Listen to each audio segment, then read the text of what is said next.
Bonjour à tous, bienvenue dans ce webinaire. Le transport routier de marchandises se met au gaz vert. Avant de me présenter, commençons sur le plan technique. Donc je vous annonce que ce webinaire est enregistré, donc il sera donc possible de le revoir et éventuellement de le partager avec certains de vos collègues ou partenaires. Nous vous invitons à utiliser le petit pictogramme qui doit être sur la partie droite de votre écran avec un point d'interrogation. C'est l'interface qui vous permet de poser des questions que je reçois moi de mon côté, qui me permettra aussi de les poser ensuite aux intervenants.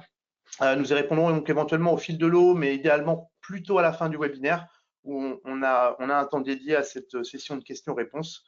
L'idée aussi de respecter le timing. On a promis aussi vous libérer à 12h30 maximum.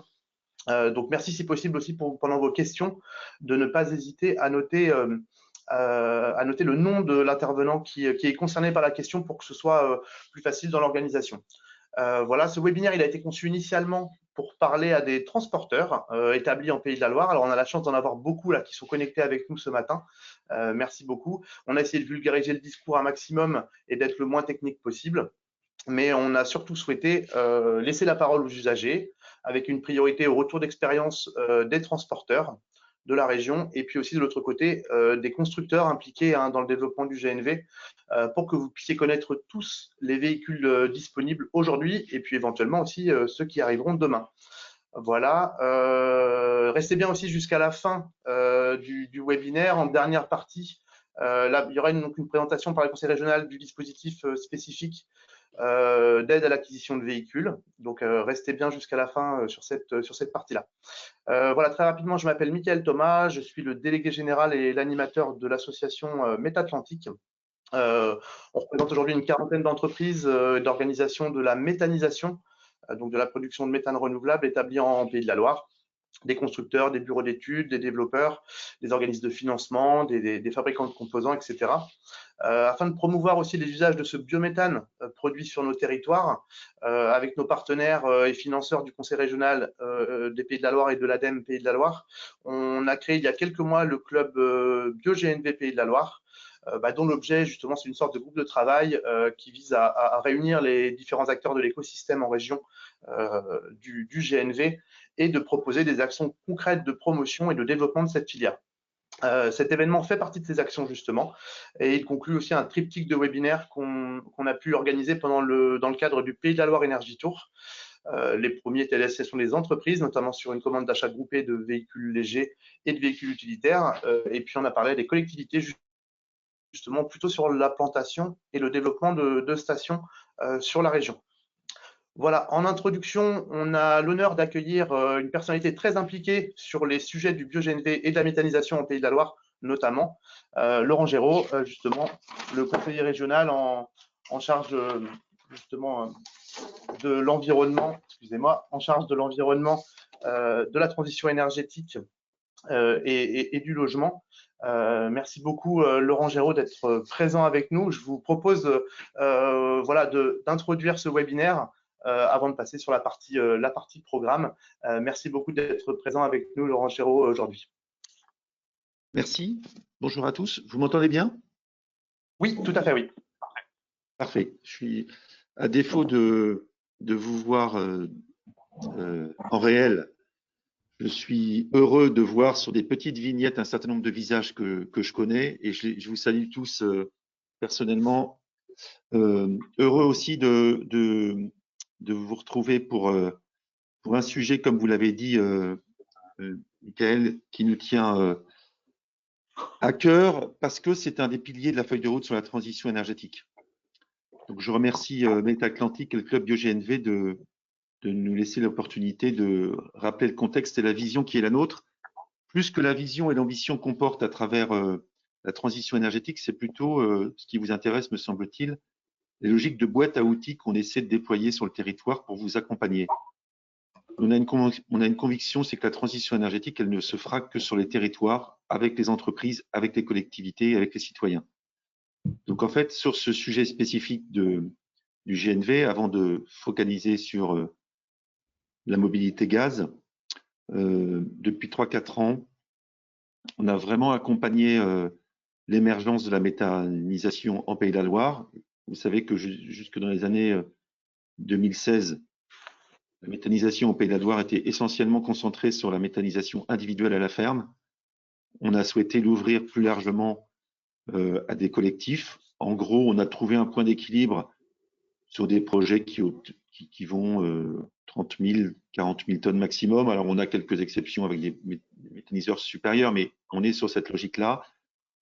C'est pas pour rien que je le cite dans le contexte, hein, parce que je pense qu'il y a un petit sujet, et moi je suis très attentif au fait qu'il y a une vraie dynamique territoriale qui a émergé en Pays de la Loire, contrairement à d'autres régions, avec un collectif qui s'est créé et qui nous permet aujourd'hui d'avoir une acceptabilité très forte par rapport à d'autres régions des méthaniseurs. Il faut qu'on le maintienne, il faut qu'on l'entretienne, grâce notamment au travail qui est fait avec les collectivités et les associations de protection de l'environnement. Je pense notamment à France Nature Environnement, au réseau L et à toutes les associations de citoyennes qui nous accompagnent. Il faut quand même qu'on garde ça à l'esprit parce qu'on peut tellement être dans nos projets qu'on finit par oublier l'accompagnement de nos populations dans le contexte qu'on connaît. Voilà quelques mots en introduction sur le sujet. Donc, ça nous a permis d'accompagner plus d'une quarantaine de méthaniseurs, ADEME Pays de la Loire, d'avoir, avec les fonds spécifiques régions européens et l'ADEME, une vraie dynamique territoriale. Donc ça, c'est le premier point. Deuxième point, c'est grâce aux distributeurs et aux transporteurs de gaz et les syndicats d'énergie, il y a des expérimentations assez intéressantes en Pays de la Loire et dans le Grand Ouest avec la Bretagne sur les réseaux gaz intelligents. Et puis se pose la question des usages. Et la question des usages, elle a été fortement identifiée dès 2016, puisqu'en 2016, il y a une étude qui a été portée par la région avec la Fédération régionale des transporteurs routiers pour essayer de faire émerger, en tout cas de rendre intelligible et de structurer l'implantation des stations de GNV sur le territoire ligérien, de manière, en gros, à assurer un service, une prestation de service de proximité à l'ensemble des transporteurs et vous assurer la possibilité de faire le point simplement et d'assurer un transport sur l'ensemble de la région Pays de la Loire. C'est d'ailleurs cette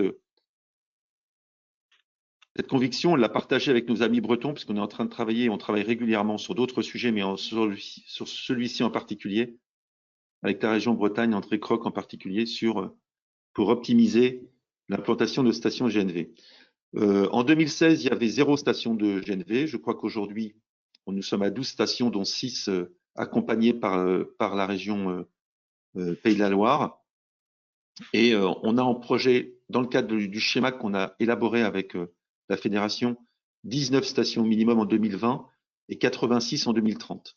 Donc aujourd'hui, la dynamique, elle est réelle en termes, je crois, de distribution et que la question de la distribution du gaz ne se pose pas, me semble-t-il. Il y a une vraie dynamique sur les territoires et un équilibre. Peut-être qu'on a un département où il y en a un peu moins, je pense notamment à la Sarthe, et il faudra qu'on mette le paquet avec vous pour faire en sorte que les projets puissent émerger. L'accompagnement financier de la région est réel. Les prestataires aujourd'hui techniquement maîtrisent le sujet. Donc, moi, je considère que sur ce sujet, sur ce plan-là, d'ailleurs, je crois qu'au niveau national, on est un peu une région en pointe sur cette problématique-là. Après, il y a la question des usages. Donc, comment la région est exemplaire elle-même, c'est-à-dire que vous savez qu'on a une compétence transport bus et autocar, transporteur interurbain et puis transport scolaire. Donc, on a expérimenté dans nos appels d'offres la possibilité de passer au transport gaz. Sachez que ça sera de plus en plus une réalité parce que les services de la direction de la transition énergétique et de l'environnement de la région travaillent avec la direction des transports et je travaille avec mon collègue Roch Brancourt pour faire en sorte que dans nos appels d'offres, il y ait la possibilité de plus en plus fléchée de mettre en place le transport gaz. Et puis, il y a une volonté de notre part, ça sera présenté en fin de webinaire par les services, d'accompagner de manière expérimentale un certain nombre d'autocaristes, de transporteurs pour le passage de la motorisation au gaz. Donc, vous voyez, simplement, ce que j'ai voulu vous dire, c'est que la cohérence de la politique à travers notre ambition sur la transition énergétique et d'en faire une région bas carbone à l'échéance 2040, c'est vraiment pas uniquement l'idée de simplement on produit du biogaz, mais on va aussi de la production à la distribution aux usages. Je pense que c'est fondamental, ça sera d'ailleurs le cas sur d'autres énergies qui sont parfois très à la mode, comme l'hydrogène par exemple, il faudra qu'on ait les mêmes approches. Et puis deuxièmement, je le dis à Michael et à vous tous, je pense que pour nous, c'est toujours très lié le fait que quand on parle de transition énergétique, il y a l'enjeu aussi de la création d'emplois et de l'accompagnement des entreprises et l'émergence d'une vraie filière entrepreneuriale en Pays de la Loire. D'abord, la méta, on aide le monde agricole. Le monde agricole, d'abord, son métier, c'est l'alimentation. Mais je pense que quand on aide les méthaniseurs, on structure aussi les territoires et on structure la possibilité pour le monde agricole d'avoir des ressources complémentaires. Premier point. Mais vous, entreprise de transport, comme entreprise qui construisent sur ces sujets-là, pour nous, c'est fondamental qu'on vous accompagne. D'où l'idée très forte qu'on a posée dès 2016-2017, quand on a vu l'élan sur la méthanisation et sur les usages, de créer un cluster méta-atlantique, de vous accompagner avec l'ADEME, vous l'avez dit, Michael, pour que toutes les entreprises nigériennes puissent en bénéficier. Je vais le dire autrement. Il ne faudrait pas que les investissements qui sont parfois très lourds sur ce sujet, sur la méthanisation, c'est plus de 200 millions qui ont été investis ces 4 dernières années en Pays de la Loire. Ça percole, ça diffuse sur nos entreprises nigériennes et pas uniquement sur le génie civil. Et qu'on crée une dynamique territoriale sur la méta, mais aussi sur les réseaux. Je me tourne, je pense qu'il y a beaucoup de travaux de distribution, de travaux d'aménagement de stations GNV pour faire en sorte qu'on ait aussi, sur ce sujet-là, des entreprises qui sachent faire. Et puis, je vais jusqu'au bout. On a des constructeurs ou on a des entreprises qui ont des niches de rétrofit sur ce sujet. Comment on fait avec des constructeurs comme Scania, moi je suis angevin et je suis à Angers, là, je vous parle d'Angers. Donc je parle de Scania, mais il y a d'autres constructeurs qui réfléchissent et qui ont une stratégie gaz extrêmement forte. Comment on travaille avec elles pour voir comment ça peut éventuellement faire émerger de l'emploi sur notre territoire. Donc vous voyez la cohérence pour nous de cet enjeu qui est stratégique pour des enjeux environnementaux par rapport à l'ambition d'une région bas carbone, par rapport à l'économie circulaire, la capacité de faire émerger une vraie filière territoriale, production, distribution, usage, et puis enfin, l'émergence d'emplois et d'entreprises sur notre territoire. Donc, dans un contexte qui est un peu morose, dans un contexte où j'ai la chance il n'y a personne, je crois que ça fait longtemps que j'ai une réunion où il n'y a aucun masque devant moi, donc sur mes écrans. Donc, dans un contexte qui est un peu particulier, souligner le fait qu'il y a des dynamiques de territoire, il y a des dynamiques, je pense que les Pays de la Loire sont très bien placés sur le sujet, les professionnels le disent souvent. Je voulais simplement vous dire la force de conviction qu'est la nôtre de vous accompagner sur ces sujets-là. Ensuite, vous dire qu'on est à votre écoute. N'hésitez pas à nous faire des propositions. Il y a peut-être des choses et des appels à projets qu'il faut qu'on lance avec vous, après avoir échangé avec vous pour voir comment on peut innover, comment on peut accompagner au titre de la transition énergétique, au titre du développement économique ou au titre de la mobilité. En tout cas, on est très ouvert sur ces sujets-là. Et puis, je veux dire, une seule petite alerte, et j'en appelle à l'intelligence collective. On a une pépite. Je pense qu'on a le Grand Ouest, on a l'habitude de travailler dans une logique de coopération, dans une logique d'intelligence collective. Il ne faudrait pas, quand on lit la presse ces derniers jours, qu'un projet vienne casser toute cette dynamique. Donc j'en appelle à votre intelligence collectivement pour vous lancer une alerte. Attention, je pense qu'il y a un ou deux projets qui sont en train d'émerger sur le territoire qui pourraient casser toute la filière gaz, biogaz et la dynamique que vous avez su créer. Donc, hormis ce petit point d'alerte, parce que je crois beaucoup à la dynamique qu'on a su créer et au collectif et aux emplois qu'il y a derrière, je voudrais vous dire que vous remercier à nouveau de votre invitation et dire qu'on sera à votre écoute pour répondre à vos sollicitations et voir comment on peut optimiser le travail de la région à vos côtés, parce que la région, en fait, elle est là pour accompagner les écosystèmes, accompagner les filières, avoir une vision stratégique telle qu'on l'a fait sur la filière comme sur d'autres. On le fait sur l'hydrogène, mais c'est vrai sur d'autres sujets. Donc, encore une fois, on est là pour vous écouter et entendre vos propositions. Merci de votre invitation et je suis sûr qu'on a des belles choses à écrire dans les années qui viennent. Merci beaucoup, Laurent Géraud, de cette prise de parole et de cette affirmation aussi du soutien opérationnel et politique de la région sur la filière méthanisation jusqu'aux usages, vous l'avez bien dit aussi, et évidemment de l'impact notamment de la consommation de gaz, de ce gaz bio-GNV sur l'ensemble aussi de la filière des emplois de la région. Merci de remettre ça en perspective, puisqu'effectivement aujourd'hui, on va aussi beaucoup plus focus sur la partie justement consommation.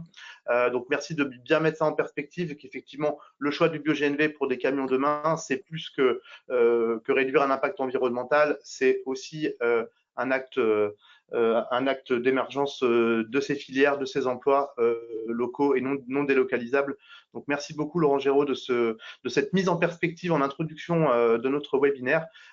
Évidemment, je vous invite, si vous le souhaitez, à rester avec nous pour poursuivre ce webinaire, ou évidemment, si vous le souhaitez aussi, à l'évacuer à vos occupations qui sont aujourd'hui très fortes. Donc voilà, merci beaucoup en tout cas de nous avoir. Je vous prie de m'excuser. Oui, Mickaël, je vais devoir vous quitter, mais je vais essayer de revenir peut-être en fin de webinaire. J'ai omis un argument qui est un argument purement financier et qu'il faut qu'on ait à l'esprit. Quand on utilise du bio-GNV, c'est autant de devises qui ne sortent pas du territoire, qui sont investies sur notre territoire et qui ne partent pas à l'étranger. Je pense que ce paramètre-là, qui est purement financier, il faut qu'on l'intègre dans nos bilans globaux. On ne le fait pas suffisamment, mais je crois que ce serait un argument qui est de plus en plus fort et qui est porté au niveau européen. Voilà, je vous invite tous à le faire. Merci beaucoup. Je vous propose de continuer pour qu'on respecte bien nos timings. Donc voilà, le programme, hein, on l'avait évoqué aussi avec vous et vous l'aviez dans l'invitation justement. Donc, je suis ravi en tout cas pour commencer cette session, poursuivre cette session et entrer dans le détail justement de la mise en perspective du bio-GNV. Je suis ravi d'accueillir Benjamin Simon, hein, responsable mobilité de la filière mobilité chez GRDF, avec qui très impliqué dans le club bio-GNV Pays de la Loire et avec qui on a conçu ce webinaire, et on a pu inviter tous les intervenants aujourd'hui autour de la table, si vous me passez l'expression. Benjamin, je te laisse la parole pour la suite des opérations. Merci Benjamin. Oui, merci Mickaël. Donc, vous me confirmez que vous m'entendez bien? Parfait. Parfait. Donc, bonjour à toutes et à tous. Quelques éléments de contexte général peut-être pour commencer. Je te propose de passer directement à la slide. Hein. Contexte général pour introduire le propos.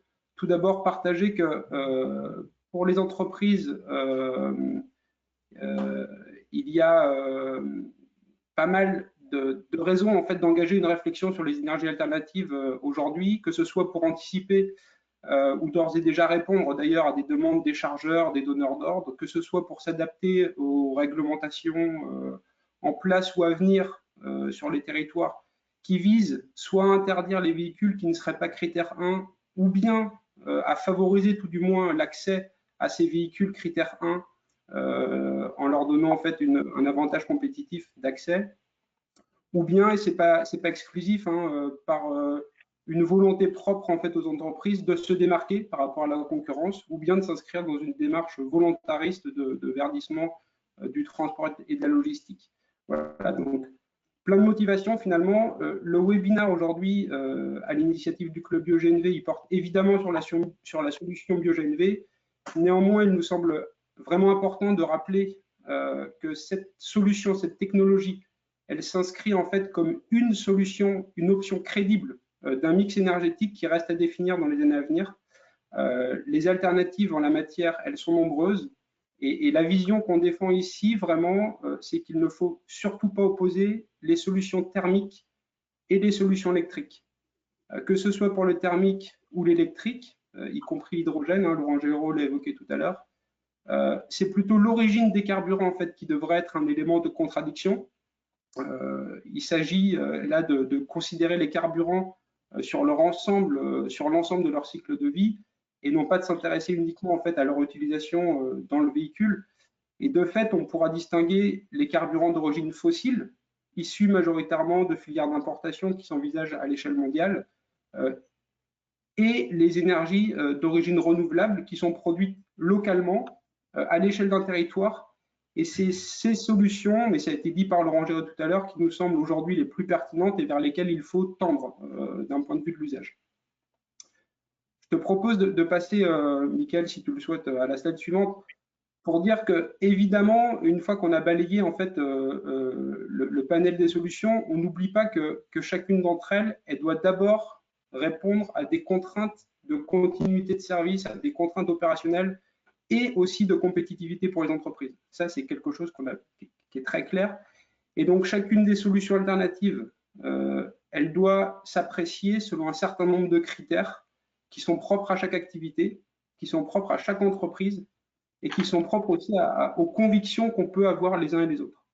Et donc, parmi ces critères, on peut évoquer assez naturellement la maturité technologique des différentes technologies proposées, la qualité de l'offre des véhicules, ainsi que les solutions de ravitaillement existantes, le modèle économique associé à telle et telle solution, avec éventuellement les impacts opérationnels qu'elles peuvent engendrer. C'est évidemment un critère discriminant, pardon. Et ça, c'est important, on y reviendra. Les performances environnementales, les gains environnementaux apportés par telle ou telle solution sont également quelque chose qu'il faut prendre en considération quand on explore les différentes alternatives. Mais j'en dis pas plus, puisque les retours d'expérience à venir des transporteurs et les interventions des constructeurs permettront, à n'en pas douter, d'éclairer ces différents points. Je te propose de passer à la slide suivante, Mickaël. Pour rentrer du coup un petit peu plus dans le sujet du GNV, du bio-GNV, mais avant d'aller vraiment les deux pieds dedans, il nous semble important de prendre le temps malgré tout de préciser et de savoir de quoi on parle précisément. Puisqu'il y a souvent un peu de confusion quand on parle de GNV, qui est en fait un terme générique qui signifie le gaz naturel pour véhicule et qui englobe en fait toutes les solutions qui utilisent le gaz naturel comme carburant. Ce gaz naturel, c'est celui qu'on utilise en fait traditionnellement, on va dire, comme combustible pour se chauffer ou cuire ses pâtes. Et derrière ce terme générique GNV se cachent en fait deux formes de carburant qui se déclinent eux-mêmes en deux versions, une version bio et une version fossile. Donc le tableau ici, il illustre assez simplement finalement ces différentes versions de GNV. Donc le GNV, il peut soit être sous forme gazeuse et comprimée à 200 bars dans des réservoirs, on parle alors de GNC, ou bien il peut se trouver sous forme liquide. On liquéfie le gaz dès lors qu'on le maintient à une température inférieure à moins 160 degrés dans des réservoirs, et on parle alors de GNL. La notion de bio, elle vient s'ajouter lorsque l'origine du gaz est certifiée renouvelable, c'est-à-dire issue de la méthanisation, qui est donc un processus de valorisation des déchets, et j'insiste sur le mot déchets, valorisation des déchets agricoles et industriels, donc filière qui se développe fortement sur le territoire en ce moment et particulièrement dans l'Ouest. Donc à ce jour, le gaz produit par la méthanisation fait l'objet d'une injection dans les réseaux de gaz sous forme gazeuse. Et donc, sa valorisation, la valorisation du biométhane est uniquement possible sous forme de bio-GNC. La filière bio-GNL, qui consisterait en fait à produire du biométhane et à le valoriser sous forme liquide, est une filière qui reste à construire et avec un modèle économique qui reste à inventer. Donc aujourd'hui, la solution disponible qui fait sens pour nous ici, c'est le bio-GNC. C'est une solution qui permet de valoriser en circuit court la production énergétique locale et de réduire véritablement l'empreinte carbone du transport et de la logistique. Quand on considère le cycle de vie complet du carburant, c'est-à-dire pas uniquement son usage dans le véhicule, mais depuis sa production ou son extraction jusqu'à sa consommation, en passant par son transport et sa distribution, il y a des études donc, qui montrent qu'on réduit de l'ordre de 70 à 80% les émissions de CO2 par rapport au carburant diesel. Là, on s'appuie sur des facteurs d'émission du programme de référence Objectif CO2 qui a récemment publié en fait différents facteurs d'émission pour différents carburants en incluant le bio-GNC, en analyse donc du pluie à la roue, c'est-à-dire une analyse qui prend en compte l'ensemble des externalités sur l'ensemble du cycle de vie du carburant. L'ADEME devrait intégrer très prochainement dans sa base carbone le carburant bio-GNC avec une valeur propre à elle. Pour information, le GNC donc dans sa version fossile, quand on fait cette même analyse, permet de réduire par rapport au carburant diesel de l'ordre de 10% des émissions.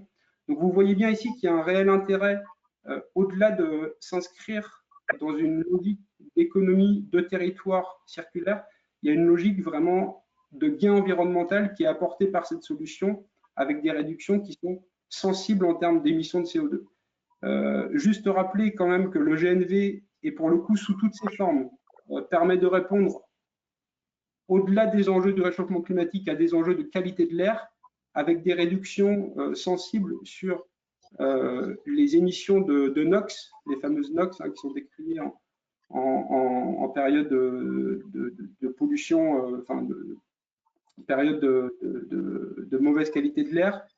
Donc des réductions sensibles de ces NOx par rapport au carburant diesel. Enfin, en tout cas par rapport au carburant traditionnel. Voilà un petit peu en contexte général ce qu'on pouvait dire vraiment pour introduire le bio-GNV et laisser la parole ensuite aux usagers. Et avant de laisser la parole, Mickaël, je te propose d'enchaîner sur une question qui est essentielle et qui concerne l'offre de ravitaillement, qui est un élément d'analyse nécessaire, essentiel encore une fois, bien que non suffisant pour les professionnels, pour vous-même, pour engager une réflexion de conversion de sa flotte au GNV. Alors, en Pays de la Loire, le réseau ligérien, il compte aujourd'hui 10 stations ouvertes aux professionnels. D'ici la fin de l'année, enfin je dirais plutôt d'ici la fin du mois, on en comptera 12. Et ce nombre de stations va doubler dans les 12 à 18 prochains mois. Donc cette carte, en fait, elle illustre un petit peu la dynamique avec ce code couleur, hein. Les stations vertes, c'est les stations en service, les stations roses, c'est celles qui vont venir s'ajouter au réseau d'ici la fin de l'année prochaine. Et puis en rouge, on a des stations qui sont en réflexion à plus moyen terme, c'est-à-dire dans les 2 ou 3 ans. Peut-être prendre le temps de faire le focus sur les Pays de la Loire, donc ces fameuses stations en service ou en projet à très court terme. Donc en commençant par la Vendée peut-être, où déjà 4 stations sont en service, hein, Mortagne-sur-Sèvre, les Essarts, la Chaise-le-Vicomte et puis récemment Fontenay-le-Comte, avec 2 ou 3 projets à venir dans les mois à venir. Donc autour des Sables d'Olonne, autour de La Roche-sur-Yon, et puis certainement d'autres projets. En Loire-Atlantique, on a 3 stations sur la métropole nantaise en service d'ores et déjà, et 3 autres projets en cours. On a une station à Montoire de Bretagne qui sera mise en service début d'année prochaine, et puis un projet sur Anceny qui est également à venir dans les mois à venir. On va passer à la Mayenne, où on a une station en service donc à Château-Gontier et 2 projets à venir courant d'année prochaine autour de Laval et autour de la ville de Mayenne. Laurent Géraud évoquait la Sarthe tout à l'heure avec une station en service au nord du Mans, et puis à l'heure où je vous parle, peut-être une 2e station au sud du Mans à Alonne qui devrait ouvrir incessamment sous peu. Et enfin, le Maine-et-Loire n'est pas en reste avec une station dont on a un représentant aujourd'hui, une station en service à Saumur depuis plusieurs mois maintenant, une station qui va arriver incessamment sous peu à Saint-Barthélemy d'Anjou à côté d'Angers, et puis des projets pour l'année prochaine, notamment à Las, et puis d'autres projets à venir. Bon, en tout cas, tout ça pour dire que cette dynamique qu'on observe en Pays de la Loire, elle est vraie également dans les régions voisines, et elle est vraie globalement partout sur le territoire français, avec aujourd'hui plus de 100, enfin un peu plus de 120 points d'avitaillement en France. Et finalement, on est sur une dynamique de doublement de ce nombre de stations dans à court terme, en fait. D'ici la fin de l'année prochaine, on devrait compter 250 points d'avitaillement sur le territoire français. Donc voilà, ensuite, de toute façon, on vous invite à revenir vers nous si d'aventure vous souhaitiez plus d'informations précises sur ces différents projets. Voilà, Mickaël, pour cette première intervention, et je laisse la main du coup aux professionnels et au retour d'expérience. Merci beaucoup Benjamin. Effectivement, n'hésitez pas à poser des questions hein, si nécessaire sur le chat, hein, sur la partie droite de votre écran, si nécessaire, si vous avez des besoins de compléments ou d'informations. Donc effectivement, on voulait faire la part belle au témoignage, hein, parce qu'il n'y a rien de plus éclairant que des pères qui parlent à leurs pères. Donc c'est vrai on a la chance d'avoir 3 transporteurs aujourd'hui qui vont pouvoir témoigner. Alors j'ai envie de dire priorité aux anciens, alors pas pour une question d'âge, mais pour une question justement d'expérience dans dans le GNV. Donc c'est vrai qu'on va proposer à Vincent Lesage des transports Brégé justement, puisque si j'ai bien voilà, si j'ai bien noté, vous faites partie des précurseurs en Pays de la Loire le transport Brégé, puisque dès 2016 vous avez entamé, vous avez déjà converti des véhicules depuis 2016. Donc Vincent Lesage, merci d'être présent avec nous. Je vous invite évidemment à nous faire part de votre témoignage pendant une dizaine de minutes pour qu'on puisse voilà, mieux comprendre l'expérience des transports Brégé et puis l'avenir aussi sur ce sujet. Merci, bonjour à toutes et à tous, j'espère que vous m'entendez bien. Très bien. Donc, juste première chose déjà pour resituer Brégé, très rapidement en quelques chiffres et pour vous dire qui on est. Donc, on est basé, notre siège social est basé à Laval, de là où je vous parle. Notre chiffre d'affaires aujourd'hui, c'est 120 millions d'euros de chiffre d'affaires sur le groupe, à peu près 900 collaborateurs.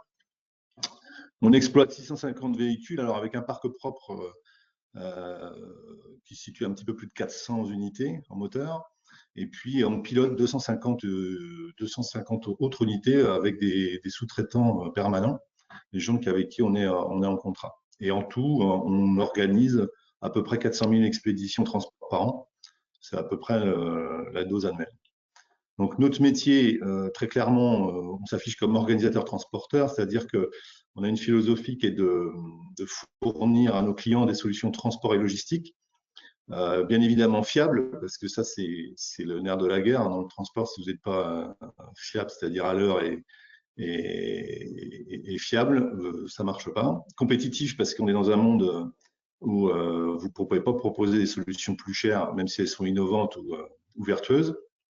Et puis éco-responsable, ça c'est effectivement notre positionnement depuis longtemps et qu'on accélère encore aujourd'hui, c'est-à-dire que l'éco-responsabilité finalement au cœur de notre offre, au cœur de notre proposition.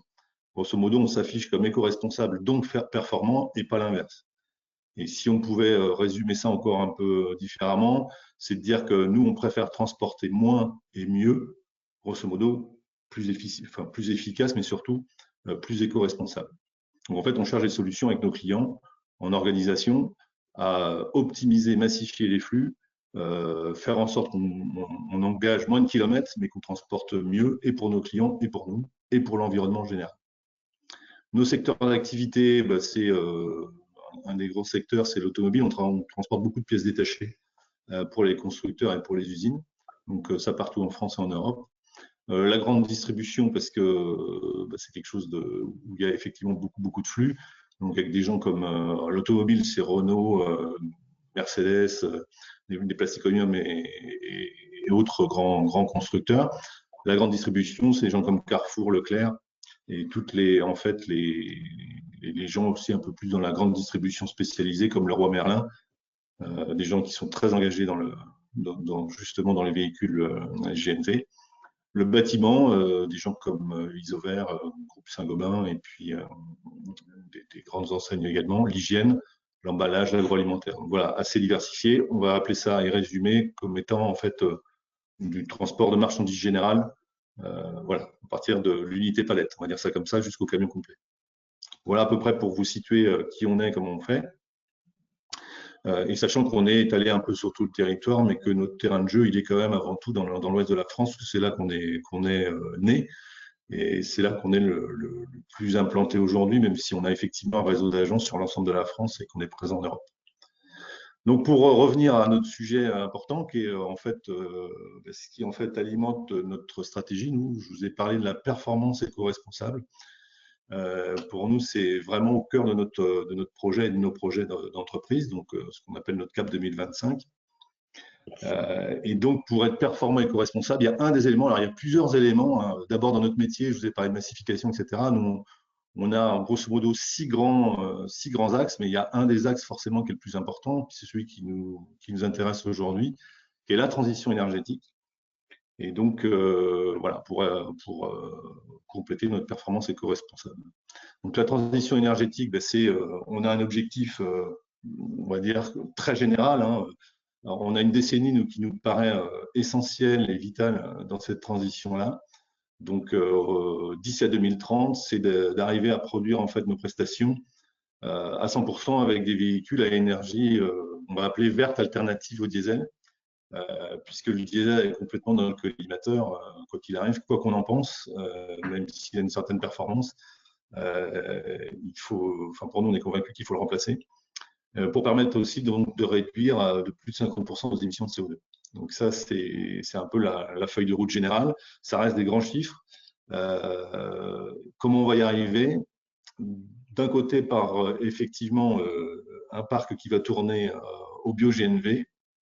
On estime une proportion à 60%, et puis pour l'avenir également, complété par un usage avec de l'hydrogène. On l'estime aujourd'hui à 40% du parc, on n'a pas trop de visibilité. Ouais. Le bio-GNV, plutôt pour des usages locaux, régionaux et interurbains. Ça, c'est ce qui est immédiatement disponible et c'est ce qu'on va faire. Je vous dirai tout à l'heure d'ailleurs où est-ce qu'on en est de ce côté-là, mais ça, c'est la réalité et c'est immédiatement disponible. Et puis pour les usages longue distance et à la demande, l'hydrogène, ben, ça dépendra effectivement de l'offre véhicule qui commence à émerger, a priori à partir de 2023 pour des pré-séries, selon certains constructeurs. Peut-être qu'on nous en dira peut-être un peu plus tout à l'heure, mais ça reste pour l'instant un peu loin, c'est-à-dire qu'on n'a pas de test, on n'a pas d'expérience, on n'a rien de concret aujourd'hui, donc on a des espérances à partir de 2023. Voilà. Donc, pas de modèle économique encore pour l'instant.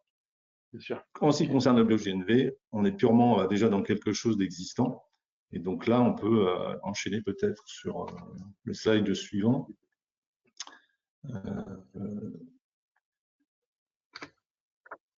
Notre choix, nous, effectivement, quand on a commencé en 2016, fin 2016, GNC ou GNL, grand débat. Nous, c'est très clair depuis le début. On est parti sur le GNC.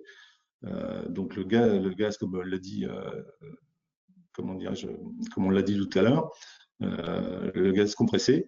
Pourquoi? Parce que c'est à aujourd'hui le seul qui nous donne accès au biométhane et donc qui est en phase avec le développement de la filière de la méthanisation. Donc je ne vais pas reprendre tous les arguments qui ont été cités depuis tout à l'heure, c'est-à-dire l'autonomie énergétique, le fait de créer une filière effectivement depuis l'agriculture jusqu'à chez nous, et de l'impact réel des gains d'émissions de CO2 quand on envisage du puits à la roue, en fait, cette efficacité-là. Donc nous, on veut être cohérent, c'est pas de l'affichage vert qu'on souhaite, c'est qu'on souhaite véritablement que nos actions soient efficaces en matière énergétique et donc pour nous, c'est le biométhane. Voilà pourquoi on a dès le début activé le GNC, même si on a testé le GNL, très peu, mais voilà. Donc, les avantages donc, du GNC à aujourd'hui, donc baisse des émissions de CO2, ça a été indiqué tout à l'heure. Hein, difficile à chiffrer réellement, mais on affiche minimum 80%, c'est vraiment un minimum. Baisse des émissions de NOx et d'émissions, ça c'est vrai pour le GNC comme pour le GNL, mais particulièrement pour le GNC. Donc, on constate aussi, pas de problème, c'est qu'on réduit encore de façon drastique, même si déjà les normes Euro 6 les ont énormément baissées. On rappelle que dans le transport, on a baissé nos émissions de NOx de 75%, rien qu'avec l'utilisation, enfin à l'arrivée jusqu'à l'Euro 6 du diesel. Donc, il y a peu de secteurs capables de pouvoir en fait revendiquer ça. Le troisième point, facilité d'avitaillement. Alors, pas forcément sur le réseau de stations, même s'il s'est développé, puis je vois que c'est plutôt aujourd'hui encore un petit inconvénient. C'est la facilité plutôt de remplir et de faire le plein, en fait. C'est-à-dire que le GNC, par rapport au GNL, qui est compliqué parce qu'il nécessite des EPI, et voilà, le GNC, on fait le plein très facilement. Il n'y a aucune contrainte. Donc, l'utilisation est très facile. Réduction du bruit parce que effectivement les véhicules sont beaucoup moins bruyants que les véhicules au diesel, donc ça c'est à la fois un confort pour nos conducteurs et conductrices et aussi je dirais moindre d'émissions de bruit sur la route et en particulier dans les villes c'est un élément important. C'est une pollution qui est sous-estimée aujourd'hui, mais qui est aussi, qui sera, à mon avis, aussi un sujet. La période de confinement l'a peut-être montré. Quand il n'y a pas de bruit, c'est quand même vachement agréable. Donc, si on peut en plus ramener, je dirais, un avantage aussi là-dessus et de réduire cette pollution-là, c'est très, très important. Reconnaissance des conductrices et des conducteurs. Nous, on peut vous dire, avec retour d'expérience, que tous nos conductrices et conducteurs qui utilisent ces véhicules-là sont extrêmement satisfaits et sont, je dirais, ont une petite motivation supplémentaire de pouvoir en fait utiliser ce type de véhicules, à la fois parce qu'ils sont porteurs de cette dynamique et de cette stratégie pour nous qui va vers l'éco-responsabilité de façon concrète. Et puis, par rapport à tous les éléments que je vous ai indiqués tout à l'heure, c'est-à-dire de faire moins de bruit en particulier. Ensuite, il y a l'avantage comparatif du prix du biométhane qui est inférieur à celui du diesel, même à aujourd'hui. Alors, l'écart s'est un peu resserré, entre guillemets, parce que le pétrole a beaucoup baissé depuis cette crise sanitaire. Mais malgré ça, malgré cette baisse, l'écart est encore important. Et donc, aujourd'hui, c'est un vrai sujet pour nous. Donc, très clairement, c'est un avantage. Pour nous également, on met ça dans la case avantage, la consommation, qui globalement, avec les usages qu'on en fait nous aujourd'hui, est plus faible que les véhicules Euro 6 diesel. On a un écart assez significatif. Et enfin, je les mets des avantages, mais c'est un peu, on va dire qu'il y a des aides quand même qui permettent aussi d'aller sur ces sujets-là et d'investir un peu sur ces véhicules gaz. On a un peu de suramortissement et de subvention pour les véhicules GNV. Ce n'est pas spécifique au GNC, mais c'est quand même, enfin, on voit bien que les aides, et je pense que Bertie en parlera tout à l'heure, mais elles sont quand même très fléchées sur le biométhane et donc, à mon avis, donc sur le GNC. Voilà. Alors, sur les inconvénients, on a un coût d'acquisition, effectivement, des matériels qui est plus élevé, avec une problématique de manque de visibilité sur le marché du VO. Ceci étant, le marché du VO, même en diesel, il est très erratique. Donc, on a vu qu'il y a eu des très belles années, mais c'est beaucoup moins vrai aujourd'hui. Même si ça dépend, et les véhicules assez récents ont peut-être retrouvé un peu de dynamique, mais je pense que le marché du VO, de toute façon, à partir du moment où il y a une transition, il va se créer. Il a commencé à se créer, je crois, dans certains pays de l'Est, comme la Bulgarie, alors qu'il était déjà inexistant il y a 3 ans. Donc, on voit que de toute façon, ça va émerger. On est assez confiants, nous, là-dessus, on verra bien, mais voilà. Et bon, ceci étant, pas de visibilité là-dessus. L'autonomie, donc ça, c'est le point, on va dire, l'inconvénient majeur du GNC, en particulier par rapport au GNL et puis au diesel. L'autonomie réduite, elle a progressé. Nous, depuis qu'on a mis les premiers camions sur la route, aujourd'hui, on a trouvé une solution avec notre partenaire qui fait qu'on est plutôt sur 550 à 600 km. Et on en est assez content parce qu'on est quasiment au poste, c'est-à-dire à l'autonomie de 8 heures, quoi, en fait, le poste de travail d'un conducteur. Donc, on y est presque, enfin, on y est quasiment, je pense qu'on y est. Et donc, voilà, donc c'est une contrainte, c'est un inconvénient. Il faut le savoir, mais ça a progressé. Ensuite, le maillage des stations, donc il est plus réduit bien évidemment que celui du diesel aujourd'hui. On ne se pose pas de question aujourd'hui de savoir est-ce qu'on va trouver une station quand on est au diesel. Aujourd'hui, on se pose encore la question de savoir où est-ce qu'on va s'approvisionner. Par contre, l'expérience Breger, c'est qu'on arrive à développer quand même alors qu'on n'a qu'une seule station en Mayenne qui est à Château-Gontier. Donc, ça veut dire qu'on a considéré que nous, ce n'était pas un frein malgré tout, qu'on a réussi à développer quelque chose alors que le maillage était encore assez réduit. Comme il a été évoqué tout à l'heure, c'est en train de se lever très, très rapidement. Et effectivement, on a une bonne visibilité par contre là-dessus, et ça, c'est plutôt rassurant. Donc, ça deviendra. Ça, je vous propose d'avancer un petit peu. Pardon? Ouais. Je propose d'avancer un petit peu parce qu'on passe quand même. Ouais. Je termine juste. La diversité des fournisseurs et distributeurs nuisant à l'interopérabilité, ça veut dire qu'on est par contre contraint aujourd'hui à utiliser plusieurs cartes et on a un problème d'interopérabilité pour l'utilisation des cartes. Ça, c'est un vrai inconvénient. Et puis, la fréquence de maintenance qui est 2 à 3 fois plus élevée sur les véhicules gaz que sur les véhicules diesel. Voilà, vous pouvez passer au slide suivant, s'il vous plaît. Voilà, je vous ai dit qu'on avait commencé, donc le premier véhicule gaz arrivé en janvier 2017. On a aujourd'hui, en 2020, on sera à 50 véhicules à la fin de l'année. On a 40 actuellement et ça sera 50 au mois de novembre. Et puis, on envisage donc de monter à 150 véhicules d'ici à 2023. Donc, différents types de véhicules. Les tracteurs 44 tonnes, c'est la majorité, dont une partie en ADR. Les porteurs 26 tonnes de distribution et des camions remorques spécifiques comme des empiroles pour du transport de déchets et des camions remorques frigo aussi pour livraison urbaine et stations de montagne.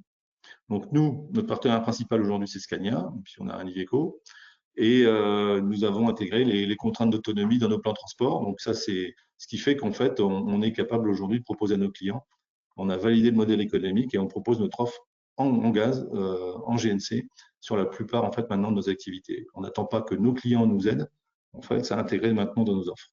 Voilà. Et on vise 100% d'utilisation biométhane. Ça, malheureusement, ça dépend aussi de ce qu'on nous propose dans les stations et de la capacité, comment dirais-je, à fournir en biométhane dans le réseau. Voilà. Donc, nous, on va vers ce 100% d'utilisation en biométhane. Voilà, un dernier petit point. En conclusion, les opportunités, pour nous, c'est concret, le GNC aujourd'hui, on améliore notre performance environnementale dès maintenant. On capte de nouveaux marchés et on sécurise les marchés existants, c'est vrai, vous avez cité tout à l'heure la possibilité de livrer en zone ZFE en particulier, mais on a dans les appels d'offres aujourd'hui, on est fléché et ça permet de faire à la fois de l'offensif et du défensif sur les appels d'offres. Et puis, pour nous, c'est important de moins dépendre des fluctuations et de l'avenir du marché des hydrocarbures. C'est le gros inconvénient du diesel. Enfin, les risques par rapport au GNC, c'est l'évolution de la fiscalité parce qu'on a toujours une crainte là-dessus. Donc, quid de l'avenir du suramortissement actuellement en vigueur, quid de l'évolution de la TICPE sur le biométhane, et puis quid des aides à la filière méthanisation, parce que j'ai cru comprendre en lisant la presse récemment qu'il y a quand même des sujets sur ces aides-là et sur les prix de rachat du gaz injecté. Voilà. Et puis enfin, quels seront en fait la concurrence, quel sera le type de concurrence des véhicules électriques ou à hydrogène? On n'a pas encore les modèles. Donc, voilà, ça, c'est les risques à venir pour le GNC. Voilà. Merci beaucoup, Vincent Lesage, pour ce retour. retour Excusez-moi. Mais voilà, de l'expérience, c'est important de nous la partager. Donc, on a quelques questions, mais elles sont aussi plus génériques et elles vont être répondues, en fait, notamment avec les autres interventions et les constructeurs aussi, notamment autour de comment pallier à l'autonomie, qu'est-ce qui peut être fait, les histoires de maintenance aussi, de consommation des moteurs. Donc, éventuellement, on va plutôt dérouler la suite des témoignages. Et je pense que certains d'entre vous, ou sur la partie constructeur, on aura l'occasion d'y répondre un petit peu plus tard. On va changer un petit peu de secteur en appelant Michael Jouve justement des transports Jouve, plutôt sur tout ce qui va être transport urbain, justement, livraison urbaine, dernier kilomètre. Michael, est-ce que vous nous entendez bien? Est-ce que votre micro fonctionne? Michael. Alors attendez, je vais peut-être remettre le micro au cas où. Ah ouais, c'est à moi d'appuyer. Voilà, nickel, vous avez le petit bouton normalement qui va vous permettre de pouvoir parler. Oui, c'est fait, vous m'entendez? Oui, très bien, merci. Oui, parce que j'ai des micro-coupures sur le réseau et ça coupe régulièrement, donc j'espère que vous allez bien m'entendre. Nous, écoutez, on est basé en Loire-Atlantique, à Nantes, comme vous disiez. Donc, nous sommes une petite structure spécialisée dans le dernier kilomètre. Nous avons 28 collaborateurs, 28 véhicules, donc 4 aujourd'hui, donc 2 poids lourds en 19 tonnes et 2 véhicules 3 tonnes 5 en Iveco Daily. Vous m'entendez? Oui. Oui. Donc nous avons commencé à exploiter les véhicules GNV début 2018. Ça fait déjà 2 ans, donc nous avons un petit peu de recul. Nous l'avons fait par conviction au départ, une conviction écologique et aussi pour nous adapter à la réglementation, à la future réglementation des livraisons sur la ZFE nantaise. Donc, on est très retour de la part de nos clients et de nos conducteurs. Donc, comme le disait M. Lesage, qui a évoqué beaucoup de sujets et dit beaucoup de choses, pour la pollution sonore, nous avons de très très bons retours, surtout sur les livraisons de bonne heure le matin ou tard le soir, et de très bons retours aussi de nos conducteurs par rapport au bruit des véhicules à conduire au quotidien. Nous, aujourd'hui, les inconvénients et les avantages sont à peu près les mêmes qui ont été cités par mon collègue tout à l'heure. Donc, nous avons un prix de carburant qui est moins élevé sur le GNV que sur le gasoil. Nous, pour notre activité en livraison urbaine, je n'ai pas remarqué de baisse sensible de la consommation entre le diesel et le GNV. J'ai la même consommation, on va dire, 1 litre de gasoil et en gros 1 kg de GNV, ça correspond, quoi. Donc aujourd'hui, sur les véhicules 19 tonnes en porteur, nous on roule avec une charge moyenne de 7 à 8 tonnes au départ et nous consommons en gros entre 20 et 20 gallons de flux de circulation au 100 km. Sur les petits 3,5 tonnes en délit, nous avons une consommation qui oscille entre 11 et 12 kg de gaz au 100 km. Donc c'est relativement variable puisque en fonction du flux de circulation et le nombre de temps que nous passons dans les aléas de la circulation, nos consommations varient.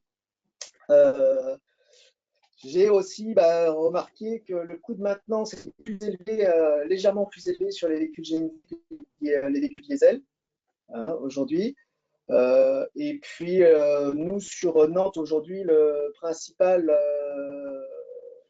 inconvénient, on va dire, c'est l'avitaillement, parce qu'il n'y a que 2 stations qui sont vraiment opérationnelles et où on peut faire le plein assez rapidement. Et dès qu'il y en a une qui est en maintenance, on se retrouve un petit peu bloqué. Donc voilà, quand il y aura un meilleur maillage sur Nantes, ce sera beaucoup plus pratique pour nous. Aujourd'hui, on y arrive, mais au début 2018, on a été obligé de mettre des fois des camions à l'arrêt. On ne pouvait pas s'avitailler. Donc aujourd'hui, on a quand même une station en plus, mais ça nous arrive de nous dérouter s'il y a un problème de maintenance sur une station. Bon, c'est quelque chose qui va se résoudre, comme le disait Benjamin, parce que après, le maillage va s'étoffer sur la Loire-Atlantique. Et puis, voilà. Nous, on rayonne au niveau local, donc on n'a pas de gros soucis d'avitaillement. Mais je sais que ça nous est arrivé 1 ou 2 fois de partir sur la Bretagne en 2018. Et pour faire le plan de transport, c'était un peu plus compliqué parce qu'il fallait faire le plan de transport sur des lieux d'avitaillement, puisqu'on arrive avec des autonomies qui sont assez réduites, comme le disait mon collègue tout à l'heure. Sur les 19 tonnes, on est aux alentours de 500-550 km d'autonomie. Et sur les délits, bon, ça dépend suivant la charge et la route, mais on avoisine à peine les 300 km quand on reste sur le gaz. Voilà, donc j'ai un très bon retour, moi, de tout le monde, que ce soit économique ou humain par rapport à nos conducteurs et nos clients. Et puis, continuer dans le sens du GNV parce que ça me semble pour l'instant la seule énergie alternative au diesel cohérente. Pour l'instant, les autres technologies ne sont pas assez abouties à mon sens. Et nous, notre objectif, c'est d'ici 2030, continuer à transférer notre flotte, convertir notre flotte de diesel au GNV pour que l'ensemble de la flotte soit GNV en 2030. Voilà. Merci beaucoup, Michael Jouve. Alors, pour bien, ce que vous l'avez dit rapidement, effectivement, la notion de ZFE, de zone à faible émission, voilà, pour vous, demain aussi, c'est quand même quelque chose d'important pour accéder notamment voilà, au centre-ville. Juste pour bien le remettre dans son contexte aussi, avec cette réglementation, on l'a pas. Benjamin l'a évoqué très brièvement en début de session, qui va petit à petit, alors, principalement dans les grandes villes en premier, et qui va petit à petit percoler vers d'autres villes pour des questions notamment de santé et de réduction des particules fines, cette réglementation va s'affiner. Vous, c'est une de vos motivations aujourd'hui aussi pour avoir développé vos marchés demain, c'est bien ça, hein? Oui, c'est ça. Nous avons anticipé la réglementation au départ, et puis nos clients sont de plus en plus demandeurs par rapport aux livraisons en véhicules propres, hein, ne serait-ce que par les émissions, comme on disait tout à l'heure, de particules, mais aussi la pollution sonore, hein. On a eu de très très bons retours sur la pollution sonore, et de plus en plus de clients nous contactent. On a de plus en plus d'appels d'offres par rapport à la zone de faible émission. Des véhicules GNV. Super, merci beaucoup, Michael. C'est vrai que il y a des micro-coupures, effectivement, c'est pas très évident de toujours bien toujours vous entendre. Et je pense que le principal message est passé. S'il y a des questions, évidemment, je n'hésiterai pas à revenir vers vous. Je vois le temps qui passe aussi. On va proposer là, pareil, autre secteur d'activité, autre secteur géographique. On va proposer aussi à Lucien Gerbier de nous faire part de son retour d'expérience, avec d'ailleurs plusieurs casquettes, justement. Lucien Gerbier, est-ce que vous m'entendez? Est-ce que votre micro fonctionne bien? Oui. Allô? Alors, allez-y, oui, c'est bon, je crois. Vous m'entendez? Oui. Donc, bonjour à tous, hein. Voilà, donc Lucien Gerbier, donc en fait, à l'origine, moi je suis agriculteur, et donc soucieux de l'environnement dans les années 2000, on a développé des activités autour de l'agriculture, et notamment, je dirais, pour nous, remplacer les engrais chimiques par des engrais organiques, hein. C'est la société Loire Compost. Ensuite est venu aussi les énergies donc renouvelables avec le bois énergie. Donc on s'est mis à développer toute une gamme de produits, de plaquettes de bois, de granulés de bois, etc. Donc pour remplacer donc les énergies fossiles, hein. Et puis il était logique dans la foulée avec le compostage de produits je dirais locaux, hein, comme tout ce qui est déchets agroalimentaires, donc de les valoriser en compost, oui, mais d'aller plus loin et les valoriser en méthanisation. Donc c'est ce qui a été fait, je dirais la mise en service du méthaniseur cette année, hein, voilà, donc photo juin là. Et puis après la réflexion naturelle est venue aussi de dire pourquoi pas avoir une certaine autonomie pour nous déjà, et pour nos clients qui nous ont fait confiance en allant vers la filière énergie renouvelable. Donc pourquoi pas aller vers une station bio-GNV, puisque là on est vraiment local, et donc du coup, ce que disait tout à l'heure Benjamin, donc là, le bio-GNV c'est vraiment une production locale avec des certificats d'origine locaux. Et voilà, et donc là on s'est associé avec un partenaire, donc l'Aglo de Saumur, hein, qui elle avait besoin de faire tourner ces bus aussi, enfin, qui avaient aussi envie d'aller vers les énergies renouvelables, donc faire tourner ces bus au gaz, donc au GNV. Et puis de nombreux, je dirais, partenaires transporteurs locaux qui sont démarrés, donc il n'y a pas longtemps en service, mais donc qui eux démarrent, donc l'entreprise TPPL pour le transport des engins, le transporteur vraiment notamment des donneurs d'ordre, comme le roi Baron, etc.